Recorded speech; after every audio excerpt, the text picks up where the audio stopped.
Because for too long, too many people haven't been believed. And for too long, too many people have been dismissed, or they've been asked questions like, why didn't you do this, or why didn't you do that?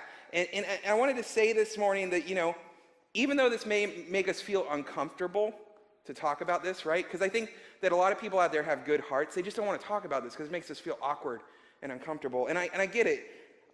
It should make us feel uncomfortable because things that are like really gross and really like messed up should make your soul feel a little uncomfortable.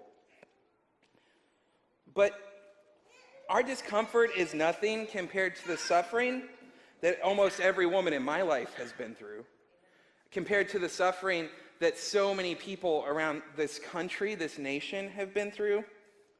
So if you're a victim of sexual assault or rape or any form of abuse, I want to say that right here and right now, that Missiongathering is a place where you can be heard, where you can be loved, and when you can be fully accepted and believed. Our pastoral team is here for you. Our elders are here for you. Our leaders are here for you. And again, I don't care who you voted for, because sexual assault and the abuse of women or men or children, all of that, the abuse is not a political issue, right? Abuse is a bipartisan issue. And if we can't agree on that, then our nation's in way bigger trouble than we ever thought it could be.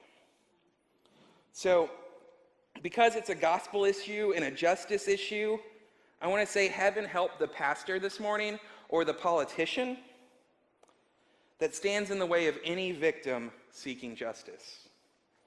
Because our God is great in power, and Jesus, Jesus has a lot to say about what you do to those that are oppressed, right?